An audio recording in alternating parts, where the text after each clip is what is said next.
from it. And Mm-hmm. I was forced to resign in 2006 after a 25-year career in high tech. So I could no longer do the job, and I was in trouble, and I had rental properties and a lot of responsibilities, my home, my children, and I was trying desperately to recreate myself. I moved to Florida, changed my job. I worked on a bamboo farm, a complete turnaround, complete contrast to my previous life. But right. I would say overall... Getting back to Mother Earth, the best thing in the world, though. Yes, and yeah, it was absolutely. Great choice.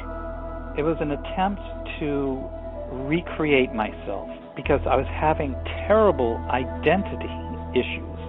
My identity was gone. I was no longer the person that I used to be.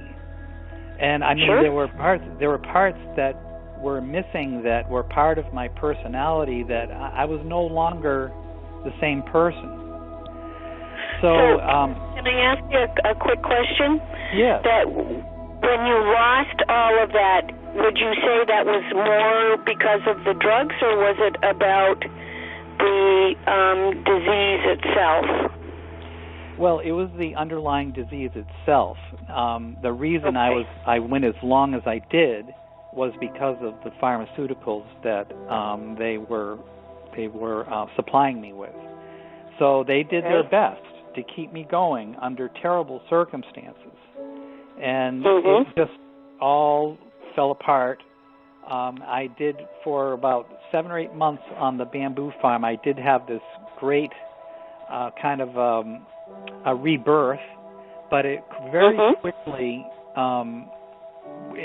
with all the pharmaceuticals still in place, after 7 or 8 months, I ended up going to a doctor with severe physical pain in the joints, my arms, wrists, all over, really, my whole body, but mostly in my arms. My arms felt like they were being electrocuted. I felt like I had my fingers stuck inside I had my fingers stuck in an electrical outlet.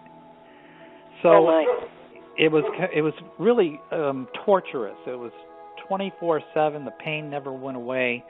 And for the first time, this general practitioner doctor, he actually tried to find out what was wrong with me. And he did, I'm probably 40 tests. And all he could come, and I did ask, I got to point this out, I did demand a Lyme test at this point as part of the testing that he did. And he included that. But all he came up with was a slight indicator that I might have some type of rheumatoid arthritis, and he recommended me to I can't think of the name of the doctor, a rheumatologist. That's okay. Yes. For now, and we can talk. We can team up later. The rheumatologist, he ruled out the rheumatoid arthritis, and he diagnosed me with fibromyalgia. This is look at that is the garbage bucket for people like myself who don't fall into one of these other diagnoses. And he also, I demanded also a second Lyme test with him. Came back negative. Okay? This is one of the main problems with testing is that the false negatives that come back from your common labs like LabCorp, these are just notoriously inaccurate. So they missed it twice with a bad test. Now, with fibromyalgia, I was on my way to disability. I applied for disability. I got a lawyer. I lost all my properties. I got foreclosed on. I declared bankruptcy. I got divorced. I lost everything. And this is the story of Job. This is where I was basically,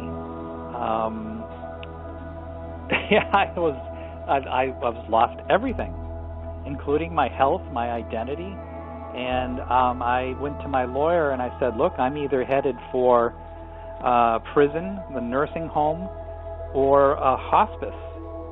And I'm at the end of the road. And he did help me. He did. It took 2 years to become officially disabled. But I did prevail on that in the end. But I was in no better shape. I was worse. I was getting worse. And this is where I remember talking to my parents. I was still living in Florida, and I mentioned to them that I didn't know how much longer I could continue to take care of myself.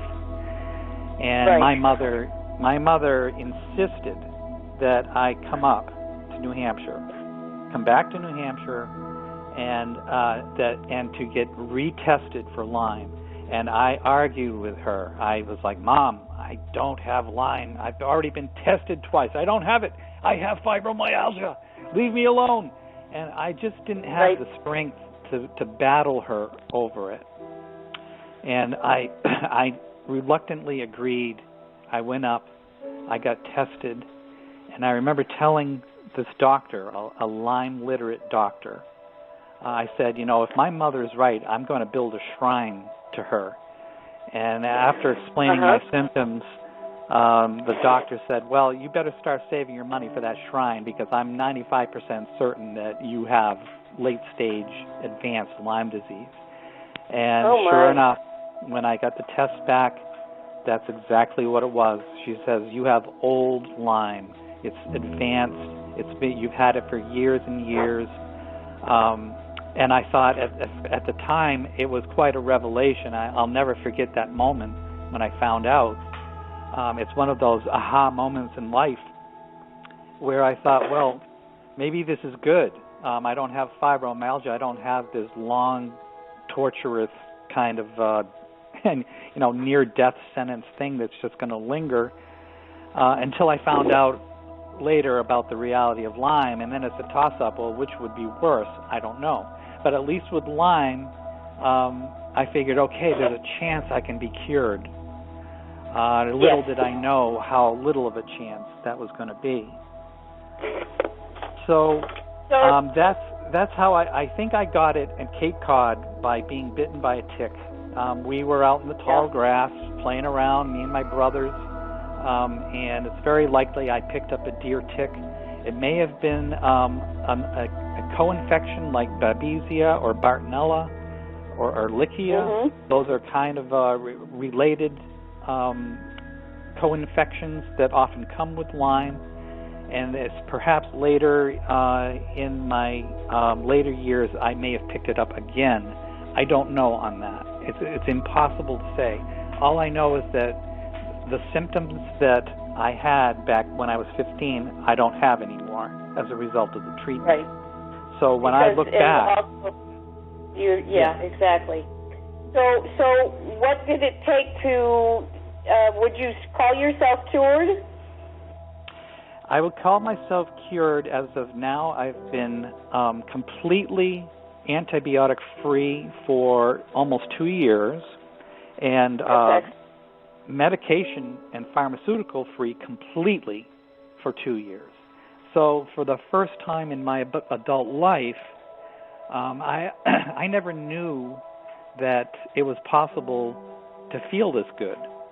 And in other words, my whole life, I was suffering with whatever it was. To me, that was normal. I mean, I never knew anything different. So the past 2 years have been what to Lymers normal. There is such a thing as normal, and for Lymers it's called the promised land. And that's where I've been for the past 2 years. Okay. That's excellent, though. 2 years is a long time when you consider where you've been and how long you've lived as you had. So can you kind of give us, for the listeners, can you give us kind of like some of the common myths? Now, we know that you were misdiagnosed with fibromyalgia. Are there other,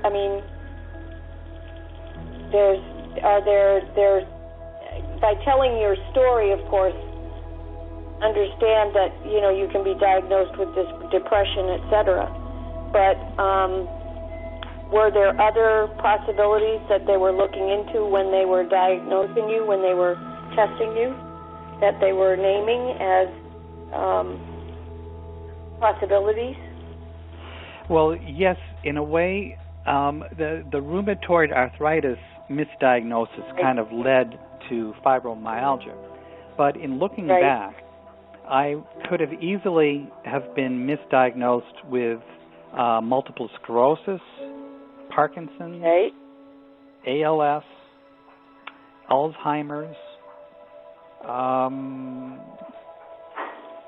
lupus, and any of these, the whole host of neurodegenerative diseases. And this is maybe jumping ahead a little bit, but they call Lyme the great imitator because it has over 300 symptoms that can be associated with these other diseases, these other chronic illnesses. However, I think this is one of the myths about Lyme, that it is not an imitator, it is the originator, that these chronic illnesses are manifestations of Lyme disease. And this is what's the tragedy of what's happening, is people are frequently being misdiagnosed with these chronic illnesses, and they never actually find out the source of it. They treat the symptoms, and the person just degenerates into a living hell. And that's exactly what happens, I think, on many medical planes. Yes, it does. And there is a much larger picture involved with the medical community in general that ignores this problem. And there are many reasons for this, but none of them are good.